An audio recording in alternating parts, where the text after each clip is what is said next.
Welcome back to our channel the educational hub. So students, हमारे पास काफ़ी सारे स्टूडेंट्स की रिक्वेस्ट आ रही थी रिगार्डिंग प्रैक्टिकल के सर प्रैक्टिकल के ऊपर भी जो है वो वीडियोस बनाई जाएं, क्योंकि आगे चलकर यकीनन आपके बोर्ड एग्ज़ाम आ रहे हैं जिसके अंदर बेसिकली आपने प्रैक्टिकल्स परफॉर्म भी करना होगा। सो बच्चों, आज की वीडियो के अंदर हम प्रिज्म की बात करेंगे कि आपने प्रिज्म का जो एक्सपेरिमेंट है वो कैसे परफॉर्म करना है और साथ ही साथ किस तरीके से बेसिकली आपने प्रिज्म के अंदर एंगल ऑफ डेविएशन जो है वो कैसे फाइंड करना है। तो उसके लिए स्टूडेंट्स आपको कुछ स्टेशनरी दरकार होगी, जिसके अंदर सबसे पहले आपके पास जो एपरेटस है दैट इज़ प्रिज्म। ठीक है, प्रिज्म की कुछ बेसिक सी खुसूसियात हैं। इसके दो साइड ट्राइंगुलर होते हैं, जैसा कि आप ये साइड देख सकते हैं, और ये इक्विलेटरल ट्राइंगल होता है, यानी कि इसके तीनों एंगल्स जो हैं वो इक्वल होते हैं। सिमिलरली जो इसका बैक साइड है ये भी एक हमारे पास ट्राइंगल होता है और तीन हमारे पास रेक्टेंगल होते हैं। एक रेक्टेंगल ये रहा, दूसरा ये रहा और तीसरा रेक्टेंगल हमारे पास ये रहा। तो ये एक हमारे पास ज्योमेट्रिकल शेप है और इसकी खासियत ये बच्चों, ये डिस्पर्जन का काम करता है। यानी कि अगर प्रिज्म से वाइट लाइट को गुजारा जाए, यानी कि अगर मैं इसको सनलाइट में रखूं तो ये उस सनलाइट को, क्योंकि सनलाइट का कलर वाइट होता है, तो ये सनलाइट को 7 कलर्स यानी कि जैसे हम रेनबो कहते हैं, ये उसके अंदर ब्रेक करने की सलाहियत रखता है। ठीक है, तो ये इसकी कुछ बेसिक सी बातें थी। अच्छा जी, तो हमें कुछ थंब पिन्स चाहिए जो कि मैंने ऑलरेडी यहाँ पर ड्राइंग शीट के ऊपर प्लेस कर दी हैं। 4 आपको जो है वो पिन्स दरकार होंगी। उसके अलावा आपको 4 जो है वो हमारे पास पेपर पिन्स रिक्वायर्ड होंगी, जिसकी मदद से आप जो है वो फाइंड करेंगे जो भी हम रीडिंग्स लेंगे। तो सबसे पहला स्टेप बच्चों क्या करना है, आपने प्रिज्म को प्लेस किया ड्राइंग शीट के ऊपर, बिल्कुल एग्जैक्ट सीधा। ठीक है, और आपने एक हल्का सा स्केच ड्रॉ कर लेना है कुछ इस तरीके से। प्रिज्म को आपने हिलाना नहीं है और एक ऐसा हमारे पास ये स्केच ड्रॉ हो जाएगा जैसा कि आप देख सकते हैं। अब हम इस इनकम्प्लीट जो स्केच बना है इसको हम कंप्लीट कर लेते हैं। ये हमारे पास एक ट्रायंगुलर शेप आ जाएगा और जैसा कि मैंने आपको बताया कि प्रिज्म के तीनों जो साइड्स हैं वो इक्विलेटरल ट्रायंगल है, यानी कि ये इसके तीनों साइड्स जो हैं वो इक्वल होते हैं। तो बच्चों, ये हमारे पास एक प्रिज्म का स्ट्रक्चर ड्रॉ हो गया। अब आपने क्या करना है, सबसे पहले आपने तकरीबन जो प्रिज्म का मिड पॉइंट है, इस साइड का, लेफ़्ट साइड का जो मिड पॉइंट है, यहाँ पर आपने एक पॉइंट मार्क किया कुछ इस तरीके से। ठीक है, यहाँ पर आप देख सकते हैं ये आपने मार्क किया। अब इसके ऊपर आपने नॉर्मल ड्रॉ करना है। देखिए नॉर्मल क्या होता है, हर बच्चा जानता है, नॉर्मल मीन परपेंडिकुलर, यानी कि 90 डिग्री का एंगल आपने ड्रॉ करना है। कैसे करना है, देखो आपने डी को, ये जो डी का सेंटर वाला पॉइंट है, ये जो पॉइंट है ये आपने इस पॉइंट के ऊपर रखना है जो पॉइंट हमने यहाँ पर ड्रॉ किया था। देखें, आप देख सकते हैं यहाँ पर इस तरीके से हमने ये इसके ऊपर प्लेस कर दिया। अब यहाँ से आपने राइट साइड से 90 डिग्री पर आना है, तो ये हमारे पास 90 डिग्री कुछ यहाँ पर आ रहा है। ये हमारे पास आ गया 90 डिग्री का पॉइंट। अब यहाँ से हम एक नॉर्मल ड्रॉ कर लेते हैं। चले पेन से कर लेते हैं ताकि थोड़ा सा मज़ीद जो है ये विजिबल हो जाए आप लोगों को। ये आपने प्रिज्म तक जो है वो एक प्रॉपर लाइन ड्रॉ करनी है। ठीक है, और प्रिज्म के अंदर आपने डॉटेड लाइन ड्रॉ करनी है। बेसिकली ये हमें इमेजिनरी लाइन हमारे लिए है, ये हमने इस तरीके से इसको ड्रॉ कर लेना है। क्लियर हो गई बात बच्चों? अब आपने क्या करना है, ज़रा गौर से सुनना है बात को।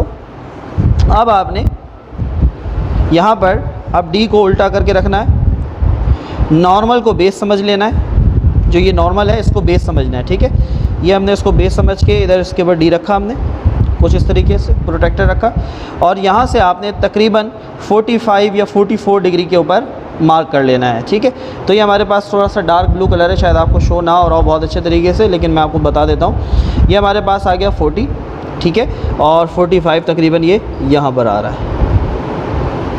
ठीक है, ये हमारे पास आ गया 45 डिग्री का एंगल। अब हम इसको यहाँ से अगेन प्रिज्म के साथ मिला देंगे।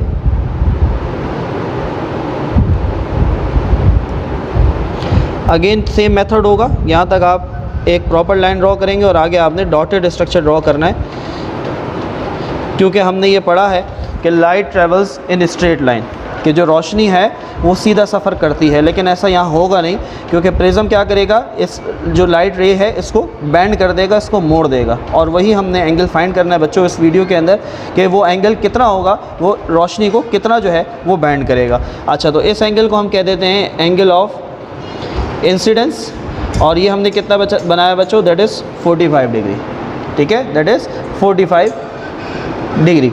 नाउ अब आप क्या करेंगे, अब अगेन आपने प्रिज्म को सही से अच्छे तरीके से प्लेस करना है, जैसा आपने इसका स्ट्रक्चर ड्रॉ किया था बिल्कुल इस तरीके से। ये आपने प्रिज्म को वापस प्लेस किया। अब ये जो हमारे पास लाइन थी इसे हम इंसिडेंट रे कहते हैं। यहाँ पर आपने 2 पेपर पिन्स जो हैं ये प्लेस कर देनी है। 2 पेपर पिन्स को थोड़े थोड़े वक्फे से, थोड़े थोड़े फासले से आपने लगा देना है। फॉर एग्ज़ाम्पल एक पेपर पिन जो है वो मैंने यहाँ लगा दी इस लाइन के ऊपर, ठीक है, जो इंसिडेंट रे है उसी के ऊपर आपने ये लगाना है, और एक हमने थोड़ा सा पीछे करके और यहाँ लगा, ठीक है। अब हमने इस तरफ से इन पिन्स को देखना है बच्चों, तो ये 2 पिन्स हमें इस तरीके से एक लाइन में नज़र आएंगी, यानी कि ये हमें ऐसा नज़र आएगा कि ये 2 पिन्स नहीं है बल्कि एक पिन है, और वहाँ पर हमने तीसरी पिन को प्लेस करना है, ठीक है। तो मैं पिन लगा देता हूँ, उसके बाद फिर आपको दिखाऊंगा कि किस तरीके से आपने इसको प्रिज्म में देखना है। तो हम इसको थोड़ा सा टिल्ट कर लेते हैं अपनी आसानी के लिए, और हम प्रिज्म के इस साइड से देखेंगे, ठीक है, इस साइड से हम देखेंगे कि ये 2 पिन्स हमें एक लाइन में नज़र आ रही होंगी।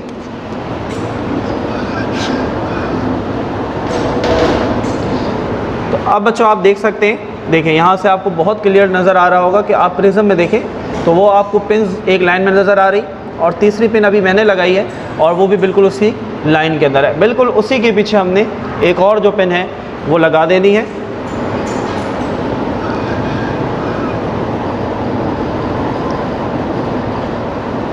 कुछ इस तरीके से। तो स्टूडेंट आप देख सकते हैं कि आपको चारों पिन्स एक लाइन के अंदर बिल्कुल स्ट्रेट लाइन में नज़र आ रही हैं। सो ये हमारे पास मेन ऑब्जेक्टिव था कि आपने जो पिन्स लगानी है वो बिल्कुल एक स्ट्रेट लाइन के अंदर हमें नज़र आए। अब मूव ऑन होते हैं अपने नेक्स्ट स्टेप की तरफ।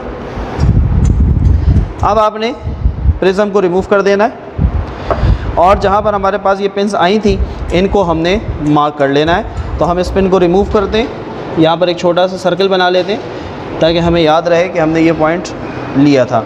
सेकंड पॉइंट हमारे पास ये आ गया। ये 2 वो पॉइंट्स हैं जहाँ पर हमने पिन प्लेस की थी। अब बच्चों आपने क्या करना है, इन 2 पॉइंट्स को मिलाते हुए प्रिज्म से इसको टकरा देना है कुछ इस तरीके से, ठीक है। और थोड़ा सा हम आगे डॉटेड लाइन ड्रॉ कर लेते हैं जो कि इमेजिनरी लाइन है, कुछ इस तरीके से। क्लियर है, नज़र आ रहा है। अब आपने बच्चों क्या करना है, ये जो पॉइंट है प्रिज्म के ऊपर जहाँ पर ये हमारे पास इमर्जेंट रे नज़र आ रही है, इस पॉइंट को और इस पॉइंट को आपस में हमने मिला देना है स्केल की मदद से।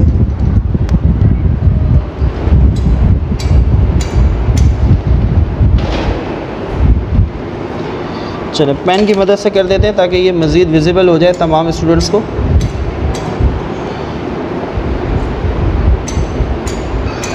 चलिए जी, तो अब आप ये देख सकते हैं बच्चों, ये आपको क्लियरली नज़र आ रहा होगा।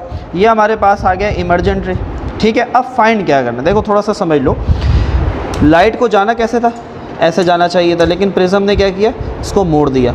अब इसको कितना मोड़ा ये हमने फाइंड करना है। तो देखो ज़रा गौर करो, ये जो इंसिडेंट रे थी ये जा रही है, ये इमर्जेंट रे, जहाँ पर इंसिडेंट रे और इमर्जेंट रे आपस में टकर रही है वो तकरीबन ये पॉइंट है। ये एंगल आपने फाइंड करना है, ठीक है, ये एंगल आपने फाइंड करना है। तो आप देखें आपने ये एंगल कैसे फाइंड करना है। थोड़ा सा इसको मैं फोकस कर देता हूँ ताकि आपको मज़ीद क्लियर हो जाए। देखो ये इंसिडेंट रे थी, ये इमर्जेंट रे है, जहाँ पर इमर्जेंट और इंसिडेंट टकरा रही है इस पॉइंट पे। ये जो हमारे पास पॉइंट है ये एंगल हमने फाइंड करना है बच्चों। यही हमारा बेसिकली मेन एक्सपेरिमेंट है। तो आप देखो आपने इसको कैसे फाइंड करना है, गौर से देखते हैं। ये मैंने इस मिड पॉइंट के ऊपर रखा। चलो इस लाइन को थोड़ा सा इंक्रीज़ कर लेते हैं ताकि ये मज़ीद हमारे लिए आसानी हो जाए।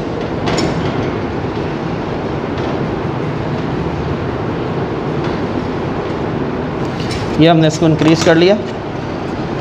अब आपने डी को इस पॉइंट पे रखा बिल्कुल स्ट्रेट, कुछ इस तरीके से। और ये आप देख सकते हैं 0, 10, 20, 30, 40, 45 और 46। बच्चों हमारा एंगल ऑफ डेविएशन आया है 46 degree and that is perfect answer. तो हमारा जो बेसिकली एंगल ऑफ डेविएशन आया है ये आया है 46 डिग्री बच्चों, and that is our perfect answer. ये हमारे पास परफेक्ट आंसर होता है। अगर आपकी इंसिडेंट रे 45 डिग्री है तो आपका एंगल ऑफ डेविएशन ऑलमोस्ट 46 या 47 डिग्री आता है, and that is your perfect answer. बच्चों इस तरीके से आपने 3 रीडिंग्स लेनी होंगी। तो अब एक रीडिंग मैंने आपको जैसे लेकर दिखाई है, बिल्कुल आपने इन्हीं स्टेप्स को फॉलो करना है। बस फ़र्क ये कि मैंने 45 का बनाया था, अब आप एक 44 का बना लें, एक 46 का बना लें, और इसी तरीके से ये हमारे पास एंगल ऑफ डेविएशन कैलकुलेट हो जाएगा। So that was the experiment on prism, जिसके अंदर हमने एंगल ऑफ डेविएशन जो है बच्चों वो फाइंड किया। उम्मीद है इस वीडियो से आपकी बहुत ज़्यादा हेल्प हुई होगी। तो काइंडली इसे अपने दूसरे स्टूडेंट्स तक इसे लाजमी पहुँचाएँ, इसे लाजमी शेयर करें। मिलते हैं आपसे नेक्स्ट एक अच्छी वीडियो के साथ, कोई ऐसा एक्सपेरिमेंट जो आप सीखना चाहते हैं। Let us know in the comment section. अपना ख्याल रखें, टेक केयर, अल्लाह हाफ़िज़।